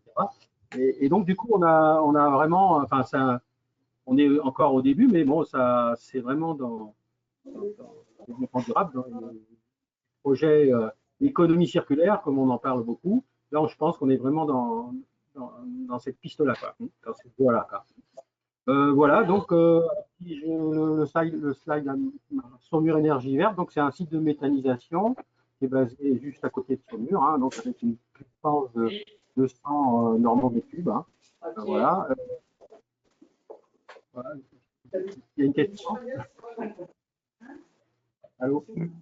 Oui, Monsieur Gerbier, on entend du bruit peut-être derrière vous. Est-ce que c'est possible pour que tout le monde puisse vous entendre? Je ne sais pas si ça vient de chez vous, je suppose.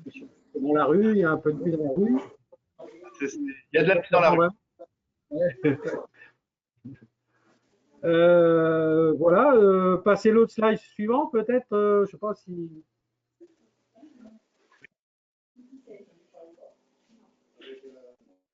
Donc, je vais parler plutôt de la station. Donc, la station, donc, comme je le disais, c'est du 100% bio-GNV qui est produit donc, par l'unité de méthanisation qui est locale. Hein.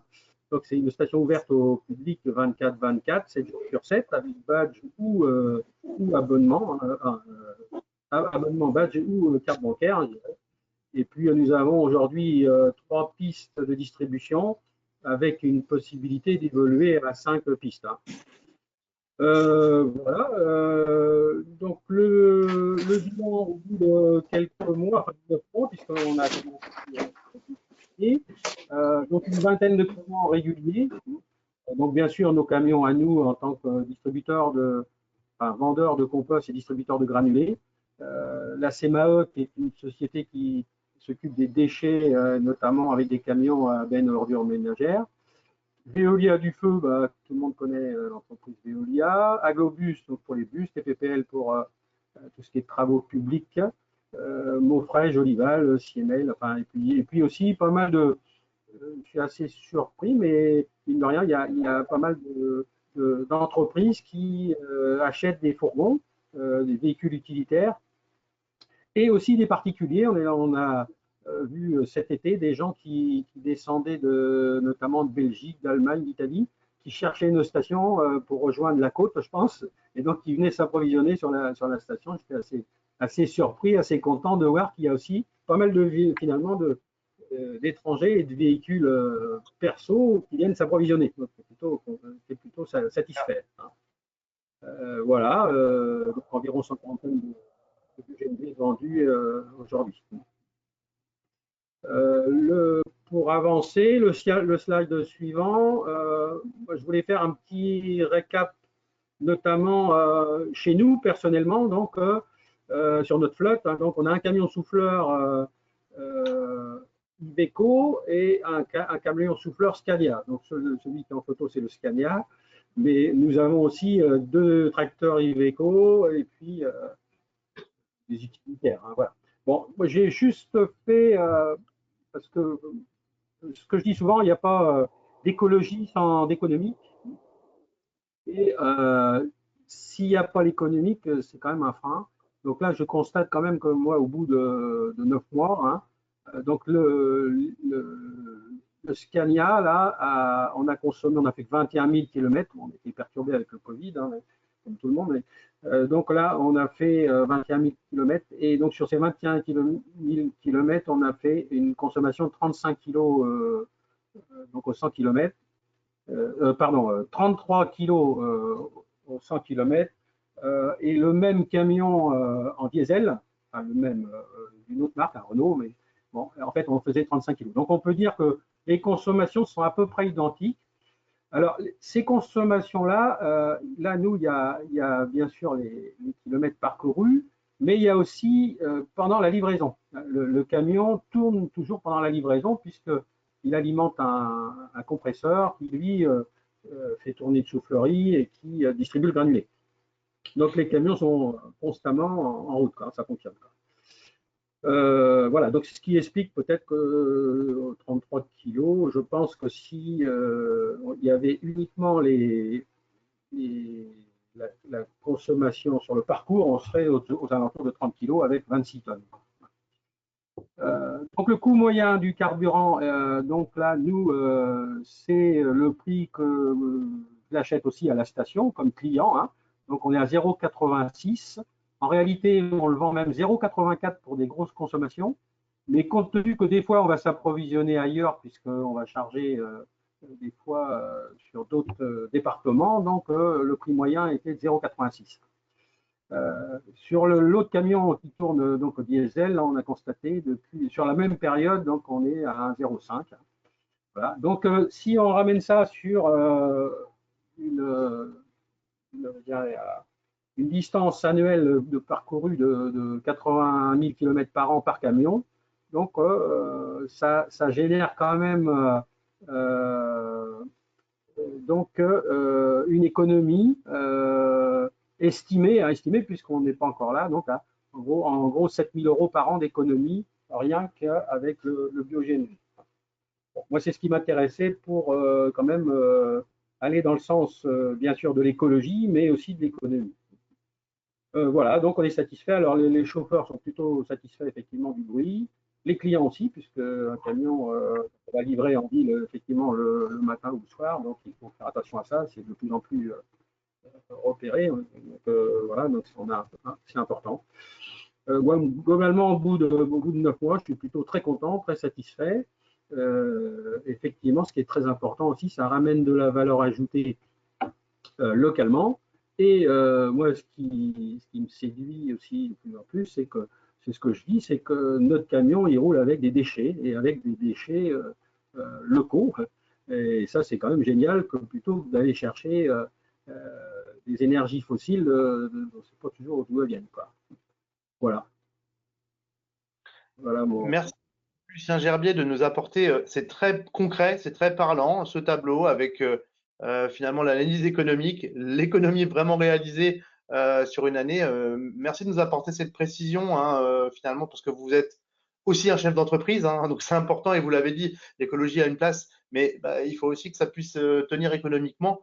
Donc merci de cette démonstration, c'est vraiment intéressant d'avoir cette approche-là et je pense que c'est utile pour beaucoup de monde.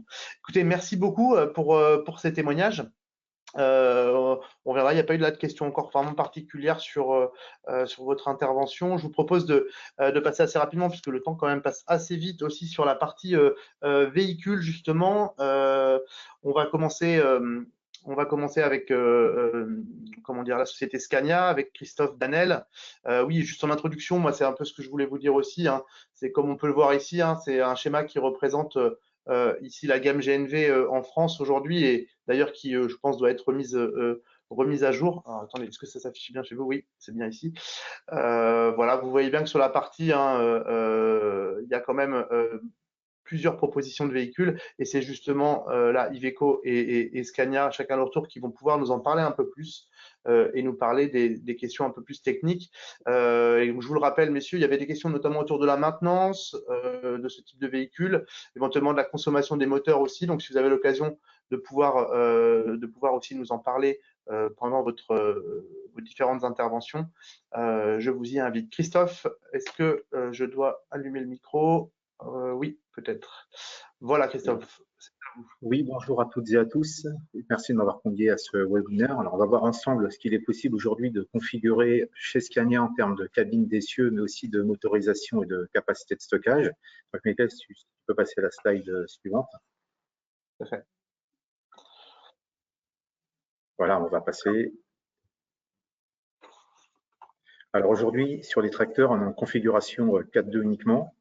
On peut avoir une cabine type G chez nous, donc c'est une cabine qui est une cabine régionale, hein, avec 2 hauteurs de pavillon, un pavillon normal ou pavillon haut, donc qui permettent d'avoir des applications comme de la benne, de la céréalière, du plateau. Et on a aussi une cabine R, donc là qui est notre cabine grand routier, avec les mêmes équipements aujourd'hui que le même véhicule en diesel, hein, donc les mêmes aides à la conduite, la même chaîne cinématique, donc on va retrouver les mêmes boîtes de vitesse, les mêmes ralentisseurs. Sur la motorisation, sur ce type de véhicule, on a un moteur 13 litres, 410 chevaux qui développe 2000 Nm, donc qui va permettre quand même de couvrir la majorité des applications. On peut même faire un petit peu de transport exceptionnel, on peut arriver jusqu'à un PTR de 65 tonnes. Sur les véhicules type porteur, donc on a une gamme 19 tonnes, une gamme 26 tonnes et une gamme 32 tonnes. Alors, on a toujours la problématique de l'encombrement en fait, des bouteilles.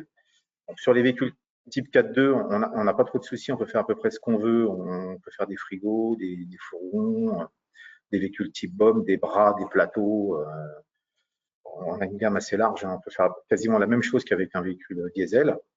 Sur les véhicules 6.2, donc 26 tonnes, 6.2 étoile 4, donc avec un essieu directeur, et 6.4 avec 2 ponts moteurs, on peut aussi avoir une gamme assez large de véhicules qui s'étoffent de plus en plus, puisqu'on fait un gros travail avec les carrossiers justement de développement pour travailler ensemble sur les aménagements de châssis et de pouvoir essayer de répondre un peu à toutes les demandes de configuration. Donc, j'ai entendu tout à l'heure des applications qu'on retrouve, hein, donc du bras en pliroll, des bennes à ordures, des véhicules bennes, des plateaux dépannage, des hydrocureuses aussi, parce qu'on a fait un montage hydrocureuse. Et sur les véhicules 32 tonnes, donc les 8.4 étoile 4, donc aujourd'hui on ne sait pas faire du 8.4, donc on fait des véhicules avec un groupe de 3 essieux, un essieu directeur et 3 essieux arrière.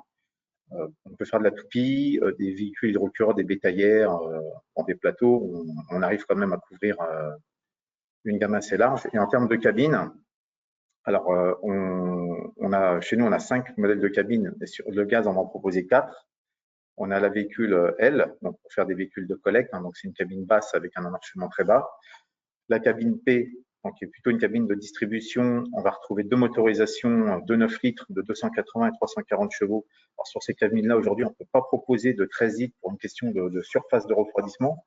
Aujourd'hui, les moteurs gaz sont des moteurs qui ont des températures de combustion plus élevées que les véhicules diesel, donc on a des complexités techniques qui font qu'on ne peut pas proposer de 410 chevaux.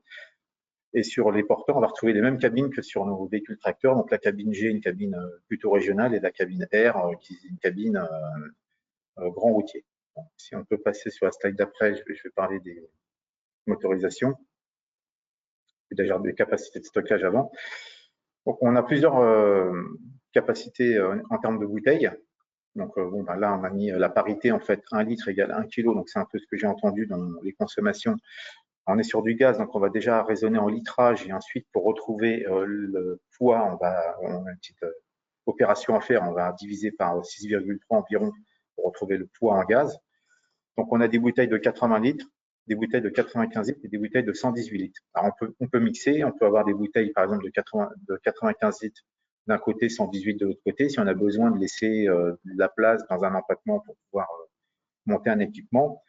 Et là, je vais rebondir un petit peu sur les questions que j'ai entendues par rapport à l'autonomie, puisque vous pouvez voir que ces équipements-là ont quand même pèsent un certain poids. Donc, si on veut aujourd'hui, sur ce qu'on fait à peu près de classique sur un tracteur, 135 kg de gaz, donc c'est comme si vous aviez un réservoir de 135 litres de gasoil. Hein. On voit qu'on a une masse déjà d'équipement de 1250 kg. Donc, on pourrait éventuellement se dire pourquoi on ne met pas des bouteilles supplémentaires. Peut-être, hein, mais après, on va avoir des problématiques aussi de poids puis d'encombrement d'équipement. Sur les porteurs, on arrive à avoir quand même des empattements qui sont relativement courts, puisqu'on démarre à 3350 avec des bouteilles de 80 litres. On peut, après, c'est progressif, hein, si on augmente la capacité de bouteille, on va augmenter les empattements pour pouvoir loger les bouteilles, mais on arrive à faire quand même, ce que je disais tout à l'heure, énormément d'applications. Et par contre, justement, pour compenser la masse des équipements, on peut avoir sur les véhicules porteurs une majoration du PTAC d'une tonne, à condition de respecter les maxis sur les essieux. Prenez un fourgon 19 tonnes, vous demandez à votre carrossier de faire une étude à 20 tonnes. Si la charge maxi sur les essieux est respectée, vous pouvez demander à avoir 1 tonne supplémentaire sur votre carte grise. Donc, ça permet de compenser justement le poids de ces équipements qui pénalisent la charge utile. Michael, si tu veux passer à la slide sur les moteurs. Voilà, alors aujourd'hui, 3 motorisations, donc 2 moteurs 9 litres, 280 et 340 chevaux. Alors, c'est des moteurs en fait qui sont base diesel, hein, qui vont être adaptés pour pouvoir fonctionner au gaz avec un cycle d'allumage type essence, hein, allumage commandé avec des bougies. Alors, l'avantage de ces motorisations-là, c'est que c'est des motorisations qui sont relativement simples. Donc, on n'a pas de FAP, on n'a pas d'AdBlue, et on a la possibilité aujourd'hui avec les moteurs gaz de faire du transport de carburant. Donc, le gaz a été intégré dans l'ADR, et on va retrouver ce que je disais tout à l'heure, toutes les aides à la conduite qu'on a aujourd'hui dans les véhicules diesel, donc les régulateurs qui gèrent le relief, le ralentisseur qui est couplé à la chaîne cinématique. Donc on arrive pour le conducteur, puisque j'entendais tout à l'heure parler du conducteur, donc ça n'a pas toujours été le cas. Les conducteurs, au départ, avaient un certain a priori sur le moteur gaz. Des retours qu'on a aujourd'hui sur les véhicules qu'on a mis sur la route, c'est qu'il y a plutôt des retours positifs, mais ce qui n'était pas forcément le cas au démarrage. Il y avait beaucoup d'appréhension à rouler avec ce type de véhicule. C'est d'ailleurs pour ça qu'on a eu l'idée avec le lycée Rosa Parks à La Roche-sur-Yon de construire un véhicule auto-école, donc qui est motorisé avec un moteur GNC, permettre aux futurs conducteurs, donc ceux qui sont élèves aujourd'hui, qui seront des conducteurs demain, de pouvoir apprendre au volant d'un véhicule GNC. Et aujourd'hui, tous les retours qu'on a, c'est vraiment positif. Alors après, je veux bien, si je peux passer, voilà. Les points à prendre en compte quand on veut aller sur du véhicule GNC, donc ça va rejoindre des points que j'ai entendus avec les transporteurs qui ont témoigné. Bon, dans les points positifs, on a la vignette critère, donc qui va permettre d'accéder aux zones à faible émission, ou les zones où il y a des contraintes d'accès. Les véhicules sont éligibles au suramortissement. Alors, je voudrais préciser par rapport au suramortissement qu'on a la possibilité, si c'est un véhicule type porteur, par exemple, d'intégrer l'équipement au suramortissement. Donc, ça peut être relativement intéressant pour les équipements qui sont quand même assez onéreux. Je pense à des bennes à ordures ou des véhicules type hydrocureur ou même des grues, hein, parce que du coup, l'équipement, vous allez probablement l'avoir au même tarif que sur un véhicule diesel, mais vous allez pouvoir bénéficier du suramortissement dans le montage global et ça peut on peut vite équilibrer en fait, hein, déjà rien que sur l'acquisition. Alors, j'ai mis dans les points positifs, j'ai mis la disponibilité du carburant en station, puisque c'est vrai qu'on voit bien que le réseau est en train de s'étendre et nos clients transporteurs agrandissent aujourd'hui un peu le cercle, on va dire, au niveau des points qu'ils peuvent desservir, puisqu'ils savent qu'ils peuvent faire un complément ou un relais sur une station. Je pense à la station des Essarts, qui est vraiment à la proximité d'une sortie. Vous sortez de l'autoroute, vous faites le plein, vous prenez l'autoroute et puis vous continuez votre tournée. J'ai entendu aussi le bruit, donc c'est ce qu'on constate aussi, hein, les retours sur la pollution sonore sont très positifs. Sur les points à prendre en compte, effectivement, il y a le surcoût à l'achat. On a une gamme aujourd'hui limitée de moteurs, donc il y a une raison technique à ça, hein, c'est que on est sur ce que je disais tout à l'heure, des températures de combustion qui sont plus importantes, et pour conserver la fiabilité en fait des moteurs, les constructeurs aujourd'hui limitent en fait la puissance des moteurs pour des questions de gestion de température. J'ai entendu parler aussi de la valeur de revente, donc c'est un point à prendre en compte. C'est vrai qu'aujourd'hui, on n'a pas de visibilité sur la valeur de ces véhicules, même si moi je suis convaincu qu'il y aura un marché demain. Maintenant, donner des valeurs, c'est compliqué. J'ai rebondi aussi sur les valeurs des véhicules diesel, parce qu'aujourd'hui, on a les mêmes problématiques sur les véhicules diesel. Depuis quelques années, on voit bien que les sorties de ces véhicules-là, ça devient de plus en plus compliqué. Si on a des véhicules effectivement récents, on peut les vendre en France, on n'a pas trop de soucis pour les vendre. Si on a des véhicules avec un petit peu plus de kilomètres, les sorties on a beaucoup moins de sorties. Donc, l'écart, en fait, se rejoint quand même, hein, sur les valeurs de revente. Et du coup, ça va me faire rebondir sur la partie maintenance, parce que du coup, j'ai mis un point d'interrogation, parce qu'effectivement, j'ai entendu, j'ai pas voulu le mettre dans les plus ou dans les moins, parce que aussi aujourd'hui, je chiffre un contrat d'entretien pour un véhicule gaz. Effectivement, en fonction de l'application, en fonction du kilométrage, de l'application, de l'utilisation du véhicule, je vais avoir sûrement un contrat d'entretien qui sera plus cher. Par contre, moi, j'ai des véhicules qui roulent déjà depuis plusieurs années. Enfin, les premiers qu'on a mis sur la route, c'était en 2017. Ils ont des kilométrages qui sont quand même assez avancés et aujourd'hui, on n'a pas de problématique majeure sur ces véhicules-là. On peut espérer que sur le temps, on puisse pousser ces véhicules avec des kilométrages assez élevés sans trop de problématiques, puisque et là, je pense que les transporteurs, ça va faire écho chez eux. Aujourd'hui, sur les véhicules diesel, globalement, sur les blocs moteurs en eux-mêmes, on n'a pas vraiment de problématique. C'est plutôt autour. C'est tout ce qui va être dépollution, donc les gestions des circuits d'AdBlue, les sondes, les vannes EGR, enfin voilà, toutes ces mécaniques-là en fait, qui peuvent générer des arrêts et puis des pannes. Ou peut-être que sur un cycle peut-être plus important, quand on fera le bilan en fait avec des kilométrages identiques, véhicules gaz, véhicules diesel, on peut se retrouver sur des coûts qui peuvent être identiques, voire même favorables au gaz. Donc dans les messages en fait, dans le message principal en fait que je voudrais faire passer aujourd'hui, c'est si on veut aller vers ce type d'énergie, ne pas hésiter à se rapprocher de nous. Chaque véhicule est un projet unique en fonction de la configuration de l'entreprise, des parcours qui vont être effectués, de ce qui va être transporté. On a un bon retour d'expérience sur la Vendée puisque le réseau commence à être étendu et on a pas mal de partenaires clients qui travaillent avec nous sur tout type d'application. On sait aujourd'hui, on a des données concernant l'autonomie, concernant les configurations possibles. Donc, n'hésitez pas à vous rapprocher de nous, de votre interlocuteur local chez Scania pour qu'on puisse étudier ensemble. Et on a des outils pour vous donner des notions de coût de revient assez poussées sur l'entretien, l'achat et les aides à l'acquisition de ce type de véhicule. Voilà. Donc, moi, je laisse la parole, j'ai terminé. Merci de m'avoir écouté. On n'entend pas. Mickaël, on t'entend pas. Ah oui, pardon, excusez-moi, mon micro était coupé. Oui, j'ai juste une merci, merci Christophe. Il y avait juste une question, notamment autour du surcoût à l'achat. Est-ce qu'il y a un ordre d'idée, peut-être chez Scania? Est-ce que 25-30%, c'est des éléments que j'ai entendus déjà? Est-ce qu'en fonction du type de véhicule, ouais, si on prend deux véhicules identiques, configuration identique, on va être autour de 30% aujourd'hui de surcoût à l'achat, hors aide et puis vraiment sur le véhicule en lui-même. Très bien. Merci beaucoup. Le timing était presque respecté. Steve Giguer, on va tout de suite passer sur votre présentation aussi. Donc, un peu moins de 10 minutes, on est déjà en retard, évidemment. Donc, l'exercice, là, est de pouvoir nous présenter les éléments. Je sais qu'il y a pas mal de photos, notamment. Steve Giguer. Est-ce que vous m'entendez bien? Oui.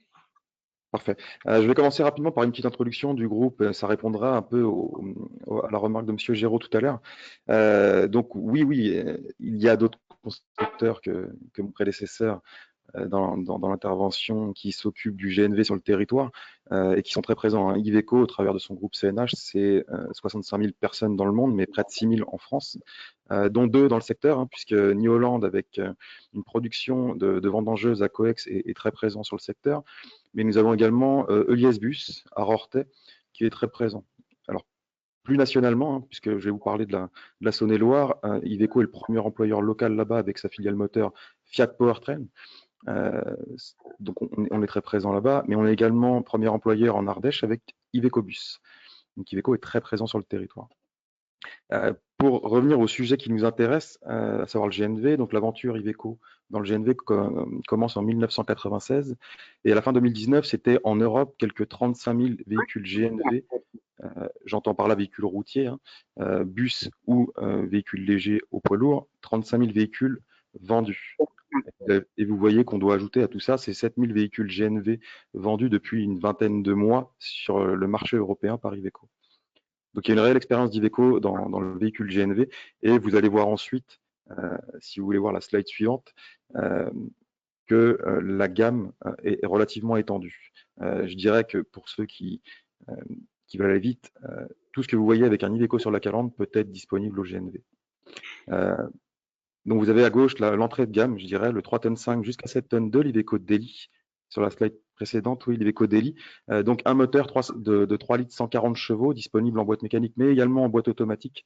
Une boîte très connue puisqu'elle équipe aujourd'hui de gros véhicules comme les Jeep Grand Cherokee, les fameux Land Rover ou BMW, donc tous les grands constructeurs en sont équipés. Et on l'a entendu tout à l'heure, M. Jouve l'évoquait, une autonomie qui peut monter en GNV jusqu'à 300 km, voire un petit peu plus selon les applications, avec jusqu'à 47 kg de gaz comprimé embarqué. La gamme un peu supérieure, donc l'Eurocargo qui va couvrir le milieu de gamme, donc de 8 tonnes à 16 tonnes 800, les 800 kg étant du bonus applicable, avec un moteur de 204 chevaux. Et ici également des boîtes mécaniques, mais également automatiques, pour les applications type environnement, comme la benne ordure ménagère ou d'autres que vous verrez ensuite. Lui est capable d'embarquer de 75 kg de gaz jusqu'à 210 kg de gaz. Pour passer à la gamme suivante, donc la slide suivante, je vous parlerai de la gamme lourde, donc 18 tonnes et plus. Vous avez sur la gauche les porteurs Iveco S-Way, donc notre nouveau véhicule qui est sorti fin d'année dernière. Cette gamme de porteurs est disponible de 19 à 32 tonnes. Alors toute cette gamme peut bénéficier d'une tonne de bonus sur le PTC, mais également sur le PTR. Donc des véhicules qui, au code de la route, circuleront de 20 à 33 tonnes de PTC et 45 tonnes de PTR. Pouvant aller faire du 433, du transport exceptionnel, jusqu'à 50 tonnes. Là, la palette de motorisation sur ces porteurs va de 340 chevaux sur un moteur 9 litres, donc 340 et 400 chevaux sur un moteur 9 litres, jusqu'à 460 chevaux. 460 chevaux qui est le moteur porte-étendard, je dirais, avec 2000 Nm de coupe sur une plage de 500 tours minute. Donc un moteur qui est tout à fait équivalent à ce qui se fait en diesel aujourd'hui. Les empattements très larges sur cette gamme-là, exactement comme sur le diesel actuellement, et des capacités de gaz comprimé très élevé. On monte jusqu'à 245 kg de gaz comprimé et on a fait différents tests également accompagnés de la presse, donc validés par d'autres personnes qu'Iveco, qui ont dépassé les 1300 km d'autonomie sur la gamme porteur. Ensuite, à droite, le tracteur. Donc, vous le voyez, pour les PTR, c'est comme les porteurs, on va jusqu'à 50 tonnes, 45 tonnes au code de la route, 460 chevaux et les 2000 Nm. Et là, sur ces tracteurs, du fait de l'empattement, on n'est pas capable d'emmener ces 245 kg de gaz comprimé, mais on va proposer de 143 à 163 kg de gaz comprimé, ce qui va nous amener jusqu'à 680 km d'autonomie. Le point important ici, c'est la maintenance. J'entendais diverses choses sur les intervalles de maintenance. Sur la gamme lourde, on va, selon le moteur, entre 75 et 90 000 km d'intervalle d'entretien. Donc là-dessus, on est ISO à ce qui peut se faire en diesel de notre côté. Okay. Petit mot sur la consommation, si vous voulez des références là-dessus. Sur la gamme lourde, donc 18 tonnes et plus, on a quelques 400 véhicules qui sont équipés de systèmes de télématique et pour lesquels on a des relevés de conso. Aujourd'hui, on note sur application équivalente entre 8 et 18% d'économie par rapport à un véhicule diesel en termes de consommation de carburant. Donc ça corrobore un peu tout ce qui s'est dit depuis tout à l'heure. Effectivement, le véhicule GNV, de par le pouvoir calorifique supérieur du GNV, permet de consommer un peu moins que le diesel. Donc, slide suivante, on va regarder un peu tout ce qui se fait, la palette de disponibilité de réservoirs et d'applications sur la gamme. Donc vous avez ici le Daily Fourgon. On va passer rapidement. Vous le verrez ensuite, la présentation sera disponible, qui va du 3,5 tonnes au 7,2 tonnes, avec des capacités de GNV qui vont jusqu'à 47 kg. Et sur la gamme porteur carrossable ensuite, voilà, on va sur le véhicule 6,5 tonnes à 7,2 tonnes proposer jusqu'à 90 kg de gaz grâce à un petit rack de bouteilles d'eau cabine que vous voyez sur la droite de la photo. Donc là, on va dépasser les 500 km d'autonomie sur ce véhicule, ce n'est pas inintéressant. Ensuite, en slide suivante, vous voyez les différentes applications possibles sur ce véhicule. Donc de la benne à ordures, de la benne bras, ici en application maxi cargo sur la partie supérieure centrale de la slide, du véhicule frigo, du véhicule tracteur également, et du véhicule de chantier plus conventionnel. Donc notez que l'Iveco Daily en GNV est capable de faire à peu près tout ce que le diesel sait faire. En slide suivante, on va aborder la même chose, mais sur la gamme médium, donc l'Eurocargo de 8 tonnes à 16 tonnes. Vous voyez ici toutes les disponibilités de réservoirs qu'on a. Alors, retenez, donc on va jusqu'à, vous voyez tout en bas à gauche, 65 kg, donc un stockage de bouteilles d'eau cabine qui nous permet des applications assez complexes comme la balayeuse laveuse par exemple.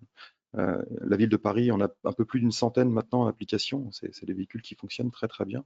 Et vous voyez qu'on peut aller avec la photo centrale jusqu'à 210 kg de gaz, donc qui vont nous permettre de dépasser les 800 km d'autonomie sur cette gamme, ce qui est plutôt confortable.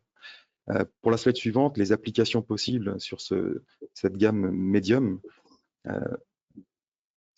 Voilà, vous allez voir encore une fois qu'on peut tout faire sur ce GNV. Vous avez pour commencer en haut à gauche et finir en bas à droite, du frigo, de la dépanneuse, du véhicule ADR, puisque toute notre gamme est disponible en ADR. Donc transport de matières dangereuses, de la benne ordure ménagère, du plateau grue et de la balayeuse laveuse que vous voyez en bas à droite.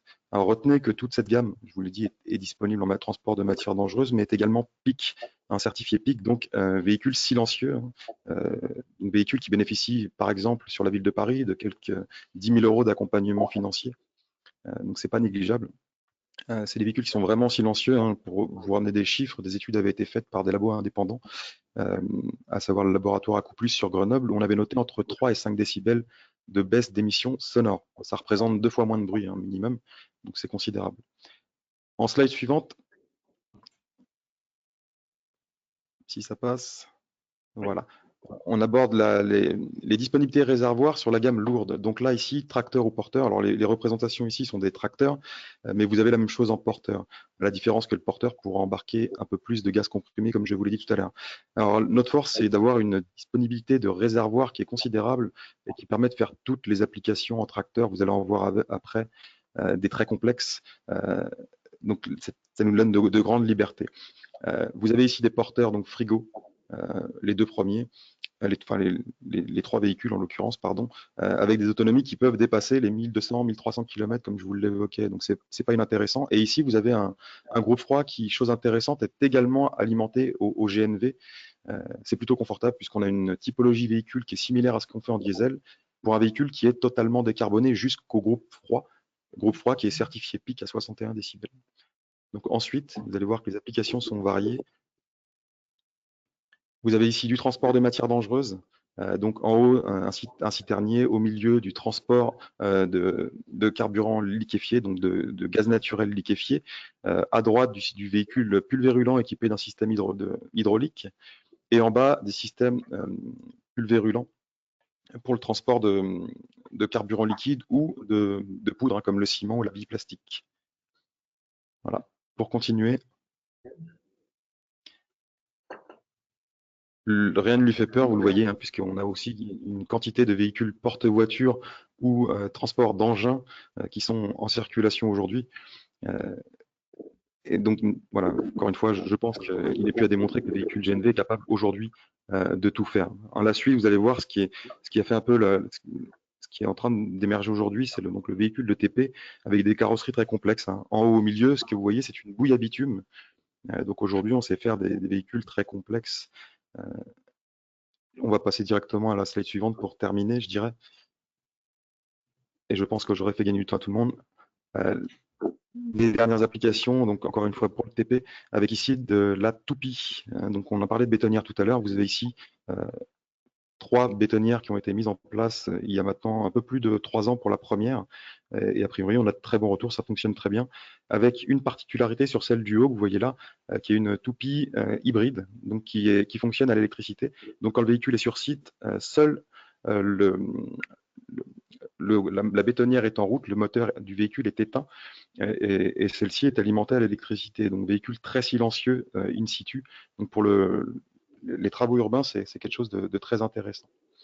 Ensuite, sur la slide suivante, vous avez les véhicules. Alors c'est la genèse du véhicule GNV, je dirais, c'est le véhicule environnement avec diverses choses. Vous avez en haut à gauche une aspiratrice, du véhicule portique-à-chaîne et du bras empli-roll qui sont aujourd'hui des solutions tout à fait standards pour Iveco dans le gaz naturel. Alors j'en ai terminé, la slide suivante, vous aurez les coordonnées de mes confrères en région avec la SDVI, hein, qui est un de nos plus gros concessionnaires propriété sur la France. Vous pouvez contacter mes deux collaborateurs que sont Valentin Quéré et Didier Bouton en secteur. Et si vous avez quelques questions que ce soit, n'hésitez pas également à me contacter. Et je vous remercie. Merci beaucoup, Steve. Alors, si on veut résumer quand même en un instant et éventuellement aussi avec Christophe Danel de l'autre côté, aujourd'hui, pour tous les usages dans les transports, dans tous les camions, en fait, quasiment tout est possible aujourd'hui. Il n'y a pas d'excuse pour des transporteurs ou des activités particulières qui utilisent des poids lourds. Tout est possible. C'est bien. Est-ce qu'on peut résumer comme ça? Bah, je pense que de mon côté, je pense que les photos que j'ai présentées parlent d'elles-mêmes. C'est ça, c'est super intéressant. Merci beaucoup de nous avoir apporté montrer qu'il y a aujourd'hui des véhicules qui roulent dans quasiment l'ensemble des usages du camion, du poids lourd. Donc c'est super. Merci beaucoup. On n'est pas en avance, évidemment. Je vous invite à avancer, à moins qu'il y a peut-être une remarque particulière parmi les intervenants. Non. Voilà. On voulait quand même. Est-ce que je peux poser une question? Bien sûr, Jérôme. Dans les constructeurs, là, en termes de construction de machines, de moteurs ou de machines, les pays de la Loire sont concernés ou est-ce que la France est concernée? Est-ce que l'Europe est concernée? Est-ce qu'on peut quand même avoir une petite vision en quelques mots de cet enjeu? Alors quand vous dites machine, vous parlez de tout ce qui n'est pas routier, qui est off-road, c'est ça? Peut-être la construction des véhicules en eux-mêmes, non? C'était ça la question? Exactement, la construction des véhicules en eux-mêmes. Alors aujourd'hui, enfin, si je peux répondre, en ce qui concerne Scania, aujourd'hui, les véhicules ne sont pas assemblés en France, à Angers, ils sont assemblés en Inde, mais c'est temporaire puisque l'usine a légitimement demandé à rapatrier la production sur Angers, donc parce qu'on est le marché le plus important aujourd'hui pour Scania, la France. C'est juste pour des contraintes en fait de mise aux normes de l'usine par rapport aux spécificités du gaz que pour l'instant c'est pas fait, donc ils travaillent dessus. Maintenant, sous quel délai? Je peux pas vous dire, mais enfin, en tout cas, ça fait partie des sujets qui sont en cours chez Scania. De notre côté, avec grand plaisir. De notre côté, Iveco produit tous ses moteurs gamme lourde, GNV y compris, sur son usine de Fiat Portrain FPT à Bourbon-Lancy en Saône-et-Loire. Donc tous les moteurs gamme lourde, 18 tonnes et plus, sont fabriqués en France. Merci. Merci beaucoup, messieurs. Pour terminer un petit peu ce webinaire, on est un tout petit peu en retard. On va prendre quand même une dizaine de minutes, notamment, alors Benjamin, juste un tout petit point sur les dispositifs d'accompagnement à ce stade et on passera après à Bertie sur la partie vraiment aide régionale à l'acquisition de véhicules notamment. Ouais, vraiment en 1 minute 30 chrono pour laisser la main à Bertille. Juste rappeler les dispositifs d'accompagnement qui existent à ce jour sur la mobilité gaz. Donc, d'un point de vue de la fiscalité du carburant, on a effectivement une taxation du GNV aujourd'hui qui, dans la loi de finances de 2020, fixe une TICPE, enfin, qui s'appelle TICGN, pour être très précis, à un taux faible et sans date de péremption dans le temps, c'est-à-dire que c'est un taux faible avec de la visibilité dans le temps puisqu'il n'est pas remis en cause dans les années à venir. Sur la fiscalité des véhicules, ça a été dit tout à l'heure, jusqu'à fin 2021, il y a la possibilité, l'éligibilité éventuellement de bénéficier d'un suramortissement en fonction du tonnage, donc de 120, 160 ou 140%, qui concerne, comme l'a dit M. Danel tout à l'heure, l'ensemble du véhicule et de ses équipements. Donc ça, c'est quelque chose à prendre en compte. Des partenaires bancaires aujourd'hui proposent des solutions de financement adaptées aux solutions gaz, véhicules ou stations privatives. Donc on ne détaille pas ici leurs offres, mais on vous liste la liste des partenaires qui proposent des choses en la matière. On vous invite à vous rapprocher de nous ou d'eux directement si vous souhaitez en savoir plus. Et enfin, avant de passer la parole à Bertille, vous roulez en Pays de la Loire, vous roulez aussi en dehors des frontières des Pays de la Loire. Il y a un certain nombre de collectivités qui ont mis en place des aides. Les Pays de la Loire vont nous présenter un nouveau dispositif, sachant que d'ores et déjà, il s'est inscrit dans cette logique d'accompagnement de la mobilité durable avec une exonération totale en Pays de la Loire de la carte grise qui est totale ou partielle selon les régions. En tout cas, en Pays de la Loire, c'est une exonération totale. Et je propose de laisser la main à Bertille pour qu'elle nous présente ce nouveau dispositif d'accompagnement du Conseil régional en Pays de la Loire. Merci. Ça peut représenter jusqu'à 1 000 €, c'est ça, hein, sur la carte grise d'exonération, d'après ce que j'ai eu comme remarque aussi sur les questions. C'est 48 € par cheval fiscal, l'exonération. Ok, merci Bertille. Ça peut être conséquent. Oui. Super. Donc, bonjour à tous, je suis Bertille Baldufié, chargée de programme transition énergétique à la région de la Loire. Comme l'a avancé Benjamin et Mickaël, on vient d'adopter un nouveau dispositif en région de la Loire pour l'aide aux véhicules GNC plus précisément. Le contexte a été rappelé tout à l'heure en introduction par Laurent Géraud. On a une feuille de route transition énergétique qui a été adoptée en 2016 qui visait comme objectif d'être la première région en matière de motorisation alternative. En parallèle, une étude avait été menée en 2016 sur les opportunités de développer la mobilité GNV en lien avec les installations de méthanisation et les opportunités de transport de marchandises et de personnes sur le territoire. Donc, on a un maillage qui a été établi, proposition de maillage, hein, c'est pas figé, qui avait été établi avec un objectif de 19 stations en 2020 et de 86 stations en 2030. On a soutenu 7 projets de stations GNV depuis 2016 avec un montant global de 1,6 million €. Et on a déjà expérimenté une aide aux transporteurs en lien avec une station spécifique, donc avec un engagement des transporteurs à s'avitailler sur une station qui n'est pas encore ouverte, qui est en cours de construction sur Anceny. Donc on a une aide qui avait été attribuée pour l'acquisition de 8 camions, donc il y avait 4 transporteurs qui avaient pu bénéficier de cette aide. Voilà. En parallèle, la région est engagée de manière plus globale sur les mobilités durables au travers du développement des transports collectifs, du ferroviaire, de l'intermodalité, des réseaux IRVE sur le volet électrique et le financement, bien sûr, des stations GNV, aussi le développement de l'hydrogène qui est en cours. En termes de GNV également sur les lignes de car, il y avait une question tout à l'heure sur les cars. On a actuellement 5 cars en circulation sur l'ensemble des lignes régionale. Et effectivement, c'est un travail qui est en cours avec la direction transport et mobilité pour insérer dans les cahiers des charges des futurs appels d'offres un volet ou une variante environnementale permettant de proposer du GNV. Donc, c'est aussi un objectif qui est travaillé pour le transport régional. Tu peux passer, Michael, s'il te plaît. C'est bon. Donc, sur ce fameux dispositif qui a été évoqué tout à l'heure, donc il a été adopté fin septembre par la commission, la commission permanente du Conseil régional, avec un règlement vraiment qui permet de soutenir le bio-GNV. On souhaitait axer le développement du bio-GNV en lien avec le développement de la méthanisation et le soutien des réseaux locaux, que ce soit de la production jusqu'à la consommation. Donc, on a un volet qui concerne l'aide aux stations d'avitaillement GNV, délivrant du bio-GNV. Et en parallèle, on a une aide à l'acquisition ou à la location des véhicules GNV qui s'engagent à consommer du bio-GNV. Ça concerne les entreprises et les collectivités implantées en Pays de la Loire.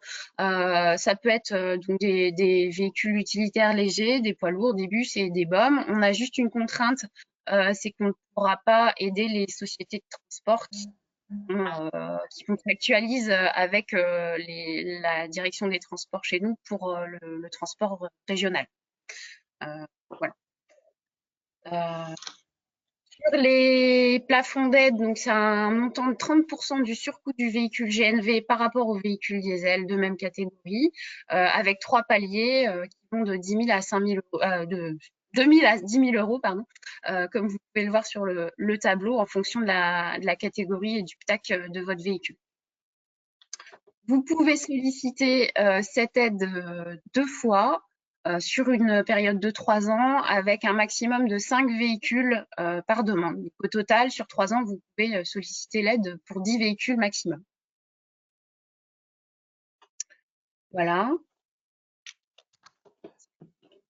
Et, pardon, après, la station, c'est les pièces justificatives, mais pour plus d'informations, vous pouvez me contacter, sachant qu'on va publier normalement d'ici la fin de semaine le règlement sur le site internet de la région, que vous aurez le formulaire de demande, l'outil de calcul du surcoût du camion, enfin du véhicule GNV par rapport au véhicule diesel.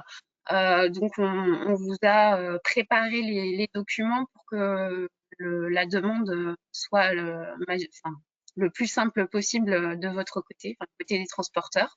Et si vous avez des questions, vous pouvez me contacter individuellement. Mon contact est sur la slide suivante.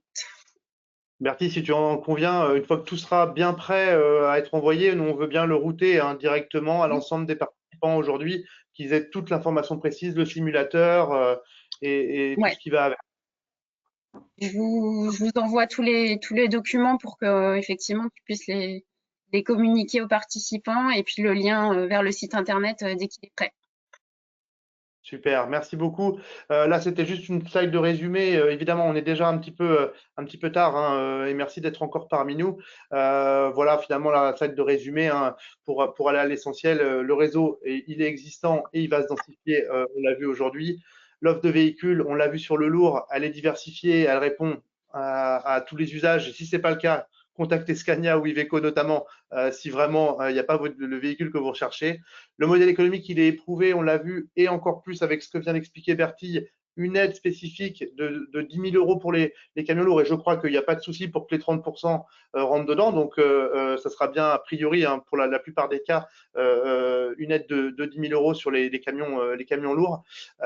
Donc merci encore à la région sur cette thématique-là. Les notions de qualité de l'air, de bruit, de réchauffement climatique, on voit bien que ça répond à cet enjeu. Et puis, ça l'a été dit aussi en introduction par Laurent Géraud, c'est une démarche territoriale en soutien aussi de la production de biométhane et in fine aussi tous les impacts, notamment sur la filière et sur les emplois qui vont avec. Évidemment, on le rappelle aussi, on a une dynamique en Pays de la Loire avec vraiment des acteurs impliqués, la région, des syndicats d'énergie aussi, hein, dans quasiment chacun des départements, avec des personnes dédiées sur ces thèmes-là aussi pour accompagner les collectivités et aussi les transporteurs, des agriculteurs qui sont évidemment dans la boucle, les concessionnaires de véhicules, et merci de votre présence aujourd'hui, des lycées, les fédérations comme la FNTR notamment, tout le monde est mobilisé aussi pour avancer dans ce sens. Voilà une dernière slide ici, juste pour vous dire aussi, regardez, là c'est des entreprises la liste n'est pas exhaustive évidemment, mais des transporteurs basés en région qui d'ores et déjà ont fait le choix du GNV, et évidemment, pourquoi pas vous. On espère que ce webinaire d'1h45, un petit peu plus que prévu, vous a donné envie hein, effectivement de passer au BioGNV.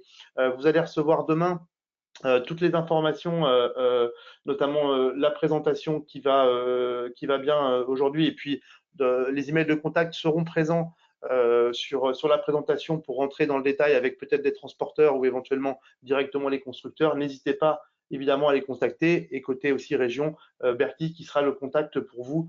Donc ce sera a priori pas demain pour l'envoi du règlement et l'envoi des éléments, mais peut-être courant de semaine prochaine si j'ai bien compris. En tout cas, on vous enverra les informations.